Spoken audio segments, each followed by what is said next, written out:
பெரியார் தானே இவங்க வழிகாட்டி. அவர் தானே சொன்னாரு காலிப்பேல ஏன் சொல்லலன்னு. அதெல்லாம் நீங்க சொல்ல ஏன் சொல்லல? அவர் தானே சார் சொன்னாரு. இப்ப நான் அதானே சொல்றேன். அது இல்லைன்னு சொல்லுங்க. என்ன மாதிரி சட்டம் சார் கொண்டு? சரி, நான் திரும்பி கேட்கறேன் சார். இப்ப இது கேட்டால் தான் உங்களுக்கு நல்லா புரியும். நாட்டில் இருக்க யாரும் ஹிந்தி படிக்கக்கூடாது, அம்மா என்று அழைக்க முடியாது, மாதாஜி என்று தான் அழைக்க வேண்டும், அப்பா என்று அழைக்க முடியாது, பிதாஜி என்று தான் அழைக்க வேண்டும். இருப்பது ஓர் உயிர், அது போவதும் தமிழுக்காக போகட்டுமே, இந்திய எதிர்ப்பு போராட்டம் பண்ணும் சொன்னாரா முன்னாள் முதலமைச்சர் கருணாநிதி? ஊர்ல யாரும் படிக்கக்கூடாதுன்னு சொன்னாரா? சரிதானே நான் சொல்றது? அப்புறம் அவர் வீட்டு அவர் பொண்ணு தானே கனிமொழி. அவங்களுக்கு ஹிந்தி தெரியுமா தெரியாதா? படிச்சிருக்காங்களா இல்லையா? ஹிந்தி தெரியுமா சார் உங்களுக்கு? ஐயா, நீங்க இவ்வளவுதானா? பார்லிமெண்ட்ல எப்பவுமே தமிழ்ல இங்க வரும்போது தேவிலாலுக்கு கச்சடா ஹிந்தி தான் தெரியும். அவர் பேசுறதுக்கு மொழிபெயர்த்தது அப்பவே கனிமொழி தான். நீங்க பத்திரிகையில வந்து பார்க்கலையா நீங்க? சரி, முரசொலிமாரனுடைய பையனுக்கு ஹிந்தி தெரியுமா தெரியாதா? அது தெரியும் சார். இது மட்டுமா தெரிஞ்சிருக்கு? ஆக ஊர்ல இருக்கவெல்லாம் படிக்க கூடாதுன்னு சொன்னா உங்க வீட்லயும் படிக்க வைக்காம வச்சிருக்கோம்ல, அவங்கள மட்டும் படிக்க வைக்கிறது அது என்னங்க கொள்கை? எனக்கு புரியல ஐயா. புரிஞ்சவங்க சொன்னீங்கன்னா நானும் புரிஞ்சுக்கிறேன். எங்க பெரியார் கொள்கையை வச்சுதான் இப்போ முதலமைச்சர் வீட்டுல எல்லாரும் கோயிலா போறாங்களா? என்ன சார் சொல்றீங்க? எனக்கு ஒன்றும் புரியல சார். ஒன்றே தெய்வம் ஒருவனே குலம் அப்படின்ற மாதிரி பாக்குற பெரியார் அப்படி சொன்னாரா? இல்ல சார், அண்ணாதுரை. ஏங்க நீங்க தானே சொன்னீங்க பெரியார் கொள்கை. ஏதாவது ஒண்ணு ரெண்டையுமே சேர்ந்து வரதான் சார் திமுக. ஒரு ரெண்டு சேர்ந்து என்ன சொன்னாங்கன்னு சொல்லுங்க சார். பெரியார் சொன்னது கடவுளை நம்புகிறவன் முட்டாள், கடவுளை பரப்புகிறவன் காட்டு மிராண்டி, வணங்குறவன் காட்டு மிராண்டி, இப்படிதான் சொன்னாரு. அந்த கொள்கையை நடத்துதான்னு தெரிஞ்சுக்க கேட்டேன். நீங்க தான் சொன்னீங்க பெரியார் கொள்கையை கடைபிடிக்கிறாங்கன்னால கேட்டேன். பெரியார் கொள்கை கடைபிடிக்கிறவரா இருந்தா காமராஜரை தோக்கடிச்சிட கூடாது சார் திமுக. இப்பதாங்க உண்மையை பேசுறீங்க. இவ்வளவு நேரம் புரியாம பேசுறீங்க, தெளிவா பேசுறீங்க. அது திமுக மட்டும் இல்ல, மக்களுக்கு சொன்ன பாடம் அது. அவர் கையை விட்டுட்டீங்கன்னா உங்களுக்கு நாதி இல்லாம போயிருக்குன்னு சொன்னது பெரியார். ஆக பெரியார் சொன்னதை கேட்காதனால்தான் இந்த தமிழினத்துக்கு இந்த சீரழிவு. நான் சொல்றேன், இது சரியா தப்பா நீங்க எடுத்துங்க. நான் ஒரே ஒரு சம்பவத்தை சொல்றேன், நடந்த சம்பவத்தை. 1957 அவங்க தாத்தா, அதான் முத்தமிழை வித்தவர் இருக்கிறாரு கருணாநிதி அவர்கள். கரெக்டா சொல்றீங்க. அந்த சேர்ல உட்கார்ந்து இருக்கிறாரு அவர் தானே, அந்த வீட்டுக்கு முன்னால போட்டு உட்கார்ந்து இருக்கிறாரு. ஆமான்னு தான் அவர் அப்படியே இப்படி கையை கட்டினாரு. அந்த நடு திருவார் அப்படி திரும்பி பார்த்தது தான் இந்த சுயமரியாதை சுடரொளி. அப்படியே காலில் விழுந்தார். விழுந்தவர் எந்திரிக்கவே இல்லை, திரும்பி பார்த்தாரு. அந்த குன்னன்றவருடைய பேர் அவனுக்கு ஞாபகம் இல்லை, நடுத்துருவாருக்கு. அவங்க அப்பா பேர் வந்து சஞ்சய் பொட்டின்னு பேர். டேய் சஞ்சய் பொட்டி மாவனே, யாரா அவன் காலில் விழுறான்னு. உடனே இவர் கையை கட்டி, பெரியப்பா பெரியப்பா, அவர் வந்து இந்த சினிமாவுக்கெல்லாம் கதாவசனம் எழுதுவார், நம்ம ஊரில் எலெக்ஷன் நிற்கிறாரு, அவர் தான் பேர் தான் கருணாநிதினாரு. அது சரிடா, ஏன் காலில் ஏண்டா விழுகிறான்? இவ்வளவு கான்வர்சேஷன் நடக்கிறவங்க விழுந்தவர் எந்திரிக்கவே இல்லை. அப்படியே தலையை மட்டும் தூக்கி, ஐயா ஆதரிக்கிறேன்னு சொல்லுங்க ஐயான்னு. நான் பக்கத்தில் குனிஞ்சு இப்படி வேடிக்கை பார்க்குறேன், ஏன்னா இது எனக்கு புதுசு. அவர் சொன்னார், சரி சரி எந்திரி, என்னால் உனக்கு ஒன்றும் தொந்தரவு இருக்காது. இதுதான் நான் பார்த்த முதல் கருணாநிதி. இது யாரென்றே தெரியாத ஒருத்தர் காலை பிடிச்சிக்கிட்டு எந்திரிக்காம இருந்ததா உங்க தாத்தா. அதை தெரிஞ்சா அந்த பேச்சு வராது. 100 ரூபா கொடுத்தாலாம் காலில் விழுந்தாரு, அதெல்லாம் சொல்லட்டுமா? எல்லாம் முழுசுன்னு சொன்னாலும் இவங்களும் அவ்வளவுதான். அதனால இவங்க மற்றவர்களை பற்றி கேலி பேசுகின்ற எந்த ஒரு தார்மீக யோக்கியதையோ அழுகதையோ கிடையாது. அதெல்லாம் கள்ளக்குடியை பத்தி பேசுறா, அவங்க தான் வெக்கப்படணும். நான் சொல்ல உண்மையிலே என்னன்னு கேட்டா, அதுல அடிபட்டவர் உதைப்பட்டவர் கவிஞர் கண்ணதாசன். இவர் அடிபடவே இல்லை. ஓடாத ரயில்ல சும்மா தண்டவாளத்தில் படுத்திருக்க மாதிரி ஒரு போட்டோ எடுத்துட்டு தண்டவாளத்தில் தலைவெட்டி படுத்தவர் அப்படின்லாம் கள்ளக்குடி கொண்ட கருணாநிதி வாழ் பாட்டு போட்டுக்கிட்டாங்க. ஆனால் உண்மையிலேயே அதில் அடிபட்டவர் கண்ணதாசன் தான். இதெல்லாம் வரலாற்று உண்மைகள் யாருக்கும் தெரியும்? முதல்ல கள்ளக்குடினா அது எங்க இருக்குன்னு கூட உங்களுக்கு எத்தனை பேருக்கு தெரியும் தெரியாது. டால்மியாபுரம் என்பது அது. அந்த டால்மியாபுரம் என்பது அங்கே ஒரு சிமெண்ட் ஃபேக்டரி. அது டால்மியா வச்சிருந்தார். அந்த சிமெண்ட் ஃபேக்டரி வைத்ததை ஒட்டி அங்கே ஒரு ஊர் உருவாகுது. அது இயல்பா யாரும் பேர் வைக்காமலே டால்மியாபுரம்னு வந்துச்சு. அதை எதிர்த்து அங்கே போராட்டம்னு. அது மாதிரி எத்தனையோ இருக்கு. அதெல்லாம் போராட்டினாங்களான்னு அது கிடையாது. எதையாவது ஒன்று சொல்லி மக்கள் மத்தியிலே பிரச்சனையை உருவாக்குவதற்காக அது பயன்பட்டதே ஒழிய, அதன் வாயிலாக தமிழ்நாட்டில் என்ன ஒரு பெரிய மாற்றம் வந்துருச்சு? அந்த மாற்றத்தில் அவர் போராடினாரா என்பது ஒரு மிகப்பெரிய கேள்விக்குறி. இது யாரோ அல்ல, சம்பந்தப்பட்ட கண்ணதாசனே பலமுறை மேடையில் பேசியிருக்கார். அதனால எல்லோருக்கும் அது இன்னொன்று சொன்னா சிரிப்பீங்க நீங்க. முதலாக சென்னை மாநகராட்சியில் திமுக ஜெயிக்குது. ஜெயிச்சதுக்கு அப்புறம் அண்ணா அவர்கள் என்ன பண்றா, அதுக்கப்புறம் கூட்டத்தில் மேடையில் கண்ணதாசன் எல்லாம் இருக்கிறாங்க.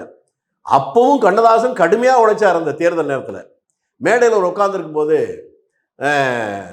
இந்த தேர்தல் வெற்றிக்காக கடுமையாக உழைத்த தம்பி கருணாநிதிக்கு நான் ஒரு கடையாளி அறிவிக்கிறேன் அப்படின்னு சொல்றாரு. உடனே கண்ணதாசன் அதிர்ச்சி ஆகிறாரு, என்னடான்னு ஒரு மோதிரத்தை மாட்டி விடுறாரு. உடனே முடிச்ச உடனே, என்னன்னா இப்படி பண்ணிட்டீங்க, நான் தானே ராத்திரி பகல் பாராமல் எவ்வளோ போராடினேன், எவ்வளோ அடிபட்டேன், உதப்பட்டேன், கருணாநிதி ஒன்று ஏன் அளவுக்கு பாதி கூட ஒரு ஒர்க் பண்ணலையே. உடனே அவர் சொன்ன பதில் இவர்கிட்ட, அவர் ஒரு பவுனுக்கு நாங்கள் மோதிரம் வாங்கி கொடுத்து போட சொன்னார், நீ ஒரு அரை பவுனுக்காக வாங்கி கொடுத்தீங்கன்னா நான் போட்டிருக்க போகிறேன். இதையும் வேற யாரோ சொல்ல, அதே கண்ணதாசனே பொது மேடையிலேயே சொன்னது, எல்லாம் ரகசியமே கிடையாது. ஆக இவர்கள் எல்லாமே விளம்பரத்திற்கு திட்டமிட்டு மக்கள் மத்தியில் தவறான செய்தியை உண்மை போல பரப்புகின்ற யுக்தி, அதை வரலாறாக பார்க்க முயற்சிக்கிறார்கள். அதுதான் இப்ப நமக்கு இருக்கிறது பெரிய பிரச்சனை. இவர் செல்வியின் செல்வன் அவருக்கு மட்டும் புரியும், உங்களுக்கு புரியாது, அதனால பேசுறாரு அவர். நான் கேட்கிறேன், அந்த துரைமுருகன் கல்லூரியில் படிக்கிற போது வறுமையில, காலேஜில் லா காலேஜில் படிக்கிற போது ஃபீஸ் கட்ட முடியல, ஃபீஸ் கட்ட முடியாம அடுத்த நாள் பரீட்சை வரும்போது ஃபீஸ் கட்டலன்னா எழுத முடியாது. அந்த நேரத்தில் கூட இருக்கிற பையனுங்க எம்ஜிஆர்கிட்ட பழக்கம் இருந்த 2 பேர் இருந்தாங்க. போய் எங்க கூட படிக்கிறவங்க ரொம்ப கஷ்டப்படுறான், ஃபீஸ் கட்ட முடியல, இல்லைன்னா பரீட்சை எழுத முடியாதுன்னு சொல்லி எம்ஜிஆர் தந்த பணத்தை ஃபீஸ் கட்டதுனால தான் அவர் பரீட்சை எழுதவே முடிஞ்சது. அப்ப படிச்சு முடிச்சுட்டு வந்தார்ல, கட்சியில பிரிவு வர்ற போது அவர் எம்ஜிஆர் உடல் இருந்திருக்கணும், ஏன் வரல? என்ன அவர் தானே உதவுனார், செல்வியின் செல்வன் அல்லவா, ஆகவே எம்ஜிஆர் கூட போகல. இதுதான் இவருடைய வரலாறு. அதனால அதை பத்தி நீங்க புரிஞ்சுக்கிட்டா இதுவும் புரியும். இவராக பற்றி நீங்க அதெல்லாம் இப்ப நம்ம பேசவே முடியாதுங்க, அவ்வளவு ஆபாசமெல்லாம் பேசியிருக்காங்க. எந்த மாதிரி சார்? எப்படி ஐயா, அதை இப்ப நம்ம பேசுறது அசிங்கம், நம்ம தகுதிக்கு குறைவு. முரசொலி பத்திரிகையில வந்ததை மட்டும் எடுத்து படிச்சுக்கிட்டோம். விடுதலை பத்திரிகை, திராவிடர் கழக பத்திரிகை, அந்த விடுதலையிலும் முரசொலியிலும் 2 பேரும் மாறி மாறி எப்படியெல்லாம் விமர்சனம் பண்ணாங்கன்னு படிச்சா இன்றைக்கு இருக்கிற இளைஞர்களுக்கே கூச்சம் வரும். அவ்வளவு நாராசமாக ஆபாசமாக ஒருவரை ஒருவர் விமர்சித்துக் கொண்டார்கள். அப்படி இருந்துட்டு இப்போ ஏதோ பெரிய உண்மை கொள்கை லட்சியங்கிற மாதிரி பேசுவதுதான் அதான் விசித்திரம், வேதனை, வருத்தம். அதாவதுங்க ரொம்ப சிம்பிளுங்க. பெரியார் நிறைய சொத்துக்கள் வச்சிருந்தார், அது கொஞ்சம் கொஞ்சமா உருவாக்குனார். அது பின்னால அவருக்கு பின்னால எல்லாம் நமக்கெல்லாம் புதவுன்னு நினைக்கிற போது கல்யாணம் பண்றதுக்கு அவர் சொன்ன காரணமே எனக்கு ஒரு வாரிசு வேணுங்கிறதுக்கு தான். அதுக்காக தான் மணியுமே கல்யாணம் பண்றாரு. உடனே இனிமே நமக்கு இதெல்லாம் ஒண்ணுமே வராது போல் இருக்குன்னு நினைச்சாங்க. அதனாலேயே அந்த காரணத்தை இவங்க பயன்படுத்த ஆரம்பிச்சாங்க. நான் ஏன் இதை சொல்றேன்னா, இதை எதிர்த்து வெளியே வந்தவர்கள் இதுல எத்தனை பேர், உதாரணத்துக்கு ஒரு அன்பழகன் தன்னுடைய பெண்ணோடு கல்லூரியில் படித்த பெண்ணையே திரும்ப கல்யாணம் பண்ணிட்டார், உங்களுக்கு தெரியுமா? அதனால அந்த கொள்கையே இருக்க முடியாது. இதனால தான் அவங்க மாறி மாறி வந்தாங்க. இவங்க அப்படியே வந்தாங்க, சுதந்திரம் வந்துருச்சு, இனிமேலும் நாட்டு சுதந்திரத்துக்கு எதிராக நம்ம இருந்தோம்னா நம்ம தாக்கு பிடிக்க முடியாது, இவர் கூட போய் நமக்கு எந்த லாபமும் இல்லை, எப்படியாவது அரசியலுக்கு அப்படியே போராடி கிராடி ஏதாவது பதவிக்கு வர முடியுமா என்று வந்தாங்க. அவர்கள் நினைத்ததை போல பல பதவிகளை அடைந்தார்கள். அவர்கள் அடைந்தது அவர்களுக்கு மகிழ்ச்சி தான். அவர்கள் அடைந்ததால் தான் தமிழகத்துக்கு இந்த வீழ்ச்சி. எமர்ஜென்சியை பார்க்கலாம், ரொம்ப பேரு ஜெயில போய் அடி வாங்கினதுக்கு எமர்ஜென்சிக்கு என்ன சம்பந்தம்? இது ஒன்றும் புதுசு இல்லைங்க. எமர்ஜென்சியில் யாரெல்லாம் மிசாவில் கைது செய்யப்பட்டார்கள், நீங்க எமர்ஜென்சியில் 1000 பேர் கைது பண்ணிக்கலாம், எமர்ஜென்சியில் என்ன கூட தான் கைது பண்ணாங்க, நான் கைதாயிருக்கேன். காங்கிரஸ் தலைவர். ஆனால் இவர் என்ன வேடிக்கைன்னு கேட்ட, நாங்க ஸ்தாபன காங்கிரஸ் இல்ல, திமுக ஆட்சி 30 ஜனவரி 30ஆம் தேதி வரலும் இருக்கு. இவங்களெல்லாம் கைது பண்ணது 76 ஜனவரி 30க்கு அப்புறம் தான் இவங்களை கைது பண்றாங்க. ஆனா இந்த ஆட்சி இருக்கிற போதே என்ன கைது பண்ணாங்க இவங்களுக்கு தெரியுமா? அது என்ன கைது பண்ணது பெரிய கொள்ள கூட்டத்துக்காரனை பிடிக்கிற போல திருச்சியில மெயின்காடு கேட்ல ஒரு 10-15 போலீஸ் வேன்ல என்ன பிடிக்கிறாங்க. இதெல்லாம் நடந்தது. அன்றைக்கு நான் வெளியே வர்றதுக்கு மிக முக்கியமான காரணமா இருந்தவர் ப. ராமச்சந்திரன். அவரை நான் நன்றியோடு இப்ப சொல்லணும். அவர் அதை மூவ் பண்ண முடியாதுங்கிறதுக்காக மறைந்த மத்திய அமைச்சராக இருந்தவர், எம்பியா இருந்தது, மாநில அமைச்சராக இருந்தவர், எம்பியா இருந்தவர் ஜோதி வெங்கடாசலம், அவங்களையும் நம்ம தீர சத்தியமூர்த்தியுடைய மகள் லட்சுமி கிருஷ்ணமூர்த்தி, அந்த 2 பேரையும் பெண்கள் போய் பேசினாதான் சரியா வருங்கிறதுக்காக அப்ப கவர்னருடைய ஆலோசகராக பேசி விடிய விடிய பேசி என்ன விடுதலை பண்ணாங்க. அப்பெல்லாம் இவங்க ஆட்சி இருக்கு, திமுக ஆட்சி இருக்கிற போதே இவர்களை மீறி என்னை கைது செய்யணும். இது எமர்ஜென்சி பீரியட்ல கைதாகிறது வேற, மிசாவில் கைதாகிறது வேற. ஸ்டாலின் அந்த மிசா லிஸ்ட் இருக்கும், இன்னைக்கு இருக்கும், அதுல ஸ்டாலின் பேர் இருக்கா இல்லையான்னு பார்த்து சொல்லுங்க. அப்ப எப்ப பார்த்தாலுமே மிசா தலம்பியை பார்த்தவன் மிசா தலம்பியை பார்த்தவன்றாரு. மிசா அதான் நான் சொல்றேன், மத்திய அரசு அந்த லிஸ்ட் இருக்குல்ல, இன்னைக்கு இருக்குல்ல, மாறாது இல்ல, அதுல பேர் இருக்கான்னு பார்த்து சொல்லுங்க. ஸ்டாலின் அவர்கள் பொய் சொல்லியிருக்காரா? ஐயோ, நீங்க ஹரிச்சந்திரன் நீங்க நினைச்சுக்கிட்டா அது உங்க தப்புங்க, அவர் மேல தப்பு இல்ல. வைகோ வெளியே போனதா? குடும்ப அரசியல்னாரு வெளியே போனாரு. அவரும் குடும்ப அரசியல். அது மட்டும் இல்ல, அவர் 2 விஷயம் சொன்னாரு. குடும்ப அரசியல் ஸ்டாலினை கொண்டு வந்ததுனால தான் அவர் வெளியே போனதே. அப்படி சொல்லும்போது ஸ்டாலினுக்கு ஒண்ணுமே தெரியாது, ஒரு கிளைக்கழக செயலாளருக்கு அரசியல் அறிவு கூட கிடையாது. ஈழத்தமிழர் பிரச்சனைன்னு சொன்னா சிலோனி சிவான்னு சொல்லுவாரு. அவரை போய் தன்னுடைய வாரிசா உருவாக்க நினைப்பது ஒரு காலம் ஏற்றுக்கொள்ள முடியாது. மூளை இருக்கிறவன், வெட்கம் இருக்கிறவன், மானம் இருக்கிறவன், சூடு இருக்கிறவன், சொரணை இருக்கிறவன் இந்த தலைமை ஏற்றுக்கொள்வானா அப்படின்னு சொல்லி தான் வெளியே வந்தாரு. இதுல கொடுமை என்னன்னு சொன்னா, அவர் சொன்னதை நம்பி ஒரு 10க்கு மேற்பட்டவர்கள் எரியூட்டி கொண்டார்கள் தனக்கு தாங்களே. முதல்ல கரூருக்கு பக்கத்தில் ஒரு ஊரை தான் முதல்ல தண்டமானின்னு அவன் பேரு. இன்னொருவன் மறக்கவே முடியாது, ஜெயங்கொண்டது பக்கத்தூருக்காரன். ஒரு 22-23 வயசா இருக்கும். நான் அடிக்கடி பார்த்துருக்கேன் அந்த பையனை. ஒரு சினிமா நடிகரை போல அப்படி பேரழகா இருப்பான். அவங்கெல்லாம் இவர் சொல்றாருன்னு நினைச்சு வைகோ மீது இந்த நடவடிக்கையான்னு சொல்லி அவெல்லாம் பெட்ரோல் ஊத்திக்கிட்டு செத்தான். அந்த ஆவியெல்லாம் இவ்வளவு சும்மா விடுமா? இப்ப திரும்பி நீங்க எப்படி ஒண்ணாகிறீங்க? கொடுமைங்க எல்லாம். தமிழ்நாட்டு மக்கள் இதை புரிந்து கொள்ளணும். அது ஜெயலலிதா கேட்கணுங்க. அவர் மாவீரராஜை எப்படி கொலை பண்ண பாக்குறாங்க. அதே யமனே வந்தாலும் எதிர்த்து கேள்வி கேட்கிறவர்ல கருணாநிதி அவ்வளவு வீரர் இல்ல. ஓடுற தண்டவாளத்தை, ரயில் ஓடுற தண்டவாளத்திலே தலை வச்சு படுத்தவர் இல்லையா? அவரா தன்னை கொலை பண்ண பார்க்கறான்னு சொன்னாங்க. நீங்க ஏதோ தப்பா சொல்றீங்கன்னு நினைக்கிறேன். இல்ல சரியா தான் சொல்றீங்களா? அப்ப நீங்க அவரை பத்தி சொல்றது தப்போ என்னன்னு எனக்கு தெரியலைங்க. ஜெயலலிதாவுக்கு அவங்களுக்கு இருந்த சண்டையை பத்தி நான் என்னத்தை கண்டு சொல்றது? வெற்றி கொண்டான்னு சொன்னது என்ன சொல்லட்டுமா? எங்களுடைய பிளவுக்கு, பெரிய பிளவுக்கெல்லாம் காரணம் சின்ன பிளவு தான் அப்படின்னு சொன்னார். புரிஞ்சா புரிஞ்சுங்க, இல்லைன்னு விட்டுருங்க. வெற்றி கொண்டான்னு சொன்னதுங்க, நான் சொல்லலைங்க. நீங்க என்ன பார்த்து கோவப்படுறாதீங்க. நான் இன்னொன்னு சொன்னா நீங்க பாருங்க எவ்வளவு கொச்சையான விமர்சனம். எதிர்கட்சியா இருக்கும்போது இந்திரா காந்தி ஒரு முறை மதுரையிலிருந்து சுற்றுப்பயணம் வர்றாங்க.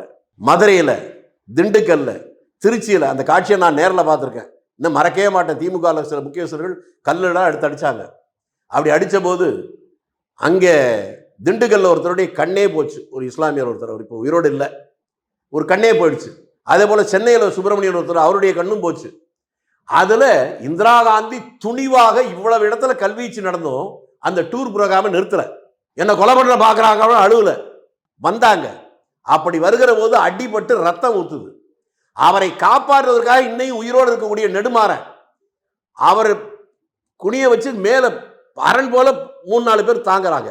அதுலதான் அந்த இவர் திண்டுக்கல்காரருக்கு கண்ணெல்லாம் போச்சு. இவங்கெல்லாம் அடிபட்டாங்க. இதையும் மீறி இந்திரா காந்திக்கு தலையில அடிபட்டு ரத்தம் ஊத்துது. அது அடுத்த நாள் பத்திரிகையில் வருது. பத்திரிகையில் வந்து கருணாநிதி சொன்னது என்ன? நாங்க தகராறு பண்ணி அதனால அடிச்சு இந்திரா காந்திக்கு காயம், ரத்தம் அல்ல, அது மாசத்துல 3 நாள் பெண்களுக்கு வர்ற ரத்தம். இதை விட ஒரு அசிங்கம் வேணுமா? இப்படியெல்லாம் சொல்லிட்டு அதுக்கப்புறமும் நேருவின் மகளே வருக, நிலையான ஆட்சியை தருக. கொள்கையில் எல்லாம் நடக்கிறது கூட நடிப்பு, டீ குடிக்கிறது நடிப்புன்னு ஆயிடுச்சு. இப்போ ஒரு வீடியோ இந்த அதற்ப நீங்க கேட்டுதான் வெடிக்கா இருக்கும். எல்லா இடத்துலையும் டீ குடிக்கிற மாதிரி இருக்குல்ல. ஒருத்தன் இப்போ புதுசாக கிளீனாக அதை எடுத்து போடுறான். அந்த கிளாஸை அப்படி உதட்டில் வைக்கிறது, எடுக்கிறது, வைக்கிறது, எடுக்கிறது, அப்படியே கொடுக்குறது. அந்த டீ எவ்வளோ இருக்கோ அது அப்படியே திரும்பி போகுது. டீ குடிக்கிறது கூட நடிப்பாக போச்சு. எங்கே போய் முட்டிக்கிறது? நடக்கிறது நடிப்பு, டீ குடிக்கிறது நடிப்பு. அதில் இன்னொருத்தன் போட்டான், ஒவ்வொரு டீ கடையா போய் குடிக்கிறீல்ல, நீ தான் நாடு முழுக்க டாஸ்மாக் கடை திறந்திருக்கிய, ஒவ்வொரு இடத்துலையும் ஒரு பெக் போடுன்றான். நான் சிரிக்க சொல்லைங்க. இன்றைக்கு தமிழ்நாட்டுடைய மிக மோசமான பிரச்சனையே குடிதான். இதுதானே 5 வருஷத்துக்கு முன்னாடி என்ன பண்ணீங்க? நீங்க முதல்ல கேட்டதுக்கு பதில், கருப்பு சட்டை போட்டு கருப்பு கொடி ஏற்றிக்கிட்டு நாங்கள் ஆட்சிக்கு வந்தால் உடனே டாஸ்மாக் கடையை மூடுவோம் சொன்னீங்களா? 5 வருஷமா கனிமொழி சொன்னாங்க சார். அப்படியே ஸ்டாலின் சொல்லியா? சொன்னார் சார். ஸ்டாலின் வீட்டுக்கு முன்னால கருப்பு கொடி கருப்பு சட்டை போட்டிருந்தாரா? அவர் பையன் போட்டிருந்தாரா? மனைவி போட்டிருந்தாங்களா? பேர பிள்ளைக்கு போட்டுச்சா? எல்லார் வீட்லையும் முன்னால வச்சாங்களா? அப்புறம் 5 வருஷம் ஏன் மூடல? இன்றைக்கு தமிழ்நாட்டில் எல்லாவற்றையும் விட மிக மோசமான பிரச்சனை என்பது 2 தான். ஒன்று போதை, இன்னொன்று நினைப்பும் போதே நெஞ்சம் நடுங்குகிறது. நம்மோடு பிறந்திருக்கிற பெண் பிள்ளைகளுக்கான பாதுகாப்பு இல்லாத ஒரு இடமாக தமிழ்நாடு மாறி இருக்கு. இந்த 2ஐயும் நினைச்சு வருத்தப்படலைன்னா அவன் மனுஷனாவே இருக்க முடியும். உண்மையிலேயே நான் இந்த இடத்துல இருந்து நான் பிரேமலதாவை பாராட்டுகிறேன். அவங்க எந்த கட்சியா இருக்கட்டும், யாரு கூட வேணாலும் கூட்டணி இருக்கட்டும், நாளைக்கு என்ன கூட திட்டட்டும். ஆனா இன்னொரு உண்மையை நான் சொல்லிடுறேன், அவங்களுடைய கணவன் எனக்கு மிக நெருங்கியவர். பச்சையா சொல்ல போனா அதிமுகவுக்கும் விஜயகாந்துக்கும் கூட்டணி வருவதற்கே நான் தான் முதல் பேசி, குறிப்பாக நாமக்கல்ல இருந்து போன் பண்ணி ஜெயலலிதாவிட்ட பேச வச்சேன். இப்படித்தான் அந்த உதவி வந்துச்சு. ஒண்ணு எனக்கு புரியுது, விஜயகாந்த் என்கின்ற மனிதனிடம் துணிவு இருந்தது, தெளிவு இருந்தது. மற்றவன மாதிரி ஏமாத்துற வேலை இல்லை. ஒரு சாதாரண இரும்பு துண்டு கூட காந்தத்தோட உரசிக்கிட்டே இருந்தா இரும்பு துண்டு கூட காந்தமாவும் சொல்லுவாங்க. அதை போல இந்த நேர்மையான துணிவு மிக்க விஜயகாந்தனுடைய மனைவி என்பதால் இவருக்கும் அது வந்திருக்கிறது நான் உணர்றேன்.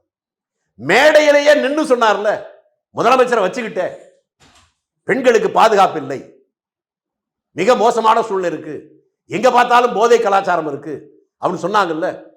அந்த துணிவு, பெண்ணாக சேலை கட்டிய ஒரு ஆண்மகனை போல, ஒரு வீராங்கனையை போல அவர் பேசினார். அந்த மேடையிலேயே வேட்டி சேலை கட்டிய 8க்கும் 10க்கும் நடுவில் இருக்க 9ஆம் நம்பர் பல பேர் உட்கார்ந்துருந்தாங்க. அவங்களும் பேசியிருந்தா நல்லா இருந்திருக்கும்ல. இது நியாயம் தானே? உண்மையை பேசுவதற்கு ஆள் இல்லை. அந்த வெளியில பேசுறதுக்கே ஆச்சரியமா இருக்கு.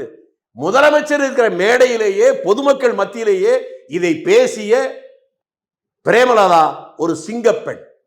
அவர் தமிழ்நாட்டுடைய வேலுநாச்சியாருக்கு இணையாக நான் பார்க்கிறேன்.